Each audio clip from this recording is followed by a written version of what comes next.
ஹாய்ங்க, என் பேர் லதா. இன்றைக்கி இந்த வீடியோவில் என்னோடய ஃபேமிலியை தான் உங்களுக்கு இன்ட்ரடியூஸ் பண்ண போகிறேன். எங்கள் வீட்டில் மொத்தம் 3 டவுசருங்க. Large, medium, small. 3 டவுசரில் இது தாங்க பெரிய டவுசர். இவர் தான் எங்கள் வீட்டோட நாட்டாம. இவரை பற்றி சொல்லணும்னா, பிறந்தது தேனியில், படித்தது சென்னையில்.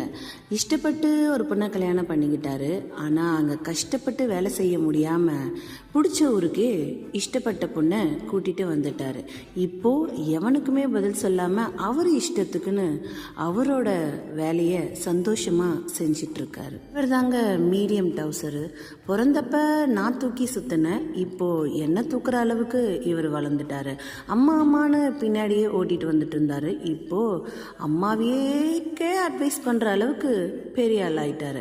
வளர்ந்துட்டு வரான். அதனால் எனக்கு கொஞ்சம் சந்தோஷமும் ஆனால் கொஞ்சம் கஷ்டமும் இருக்குங்க. ஏன்னா நம்மளுக்கும் வயசாகுதுன்னு இவனை பார்க்கும்போது தான் நம்மளுக்கே புரியுது. இவரை பற்றி சொல்லணும்னா, வீட்டு வெளியில் இன்ட்ரோவர்ட்டு, வீட்டுக்குள்ளே எக்ஸ்ட்ரோவர்ட்டு. சொன்னதெல்லாம் அழகாக செய்வார். ஆனால் சில சமயம் சொல்லாததையும் செய்வார். அம்மா மேலே கொல்ல பாசம், அப்பா மேலே கொஞ்சம் பயம், தம்பி மேலே ரொம்பவே அக்கறை. பட் அதை காமிச்சிக்க மாட்டார். எல்லார் மாதிரியும் அடி தடி சண்டை தான் வீட்டில் மாண்டுட்டு இருக்கும். இப்போது அவர் வாழ்க்கை டென்ஷனாக போயிட்டுருக்கு. ஏன்னு கேட்டிங்கன்னா, அவர் படிக்கிறது 10th. ஸோ அவரை நாங்கள் டிஸ்டர்ப் பண்ணுறதில்ல, அவரும் எங்களை டிஸ்டர்ப் பண்ணுறதில்ல. 10th எப்படியாச்சும் நல்ல மார்க் வாங்கணும் அப்படின்னு ஸ்கூலு, ஹோம்ஒர்க்கு, எக்ஸாமு அப்படின்னு ஓடிட்டுருக்காரு. இவர் தான் எங்கள் வீட்டு லாஸ்ட் டவுசர், கடைக்குட்டி. இவர் நம்ம சொல்கிறதெல்லாம் கேட்க மாட்டாருங்க. அவர் சொல்கிறது தான் நம்ம கேட்கணும். அவர் வழி தனி வழி.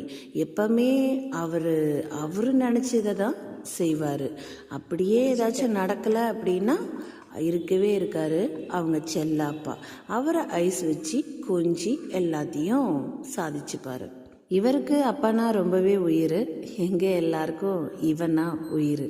இவர் வீட்டில் இருந்தாலே எங்கள் எல்லாருக்கும் டென்ஷன் ஆகும். ஆனால் இவர் இல்லைனாலும் எங்களுக்கு ரொம்பவே போர் அடிக்கும். எங்களோட லைஃப்பில் இவர் தான் எங்களோட என்டர்டெயின்மெண்ட்னே சொல்லலாம்.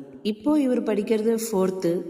தடுமாறி எப்படியாச்சும் அம்மா கிட்ட நல்ல பேர் வாங்கிடணும் அப்படின்னு படிச்சிட்ருக்காரு. அது மட்டும் இல்லாமல் அடுத்த நாட்டாமல் நம்ம தான் அப்படின்ற நம்பிக்கையில் வீட்டில் சுற்றிட்டுருக்காரு. இதுதாங்க என்னோட குட்டி ஃபேமிலி, பெரிய உலகம். இது மாதிரி நிறைய விஷயங்களை இனிமேல் உங்க கூட என் லைஃப்பில் நடந்த ஷேர் பண்ண போகிறேன். இப்படிக்கு உங்கள் இல்லொருத்தி. பாய்.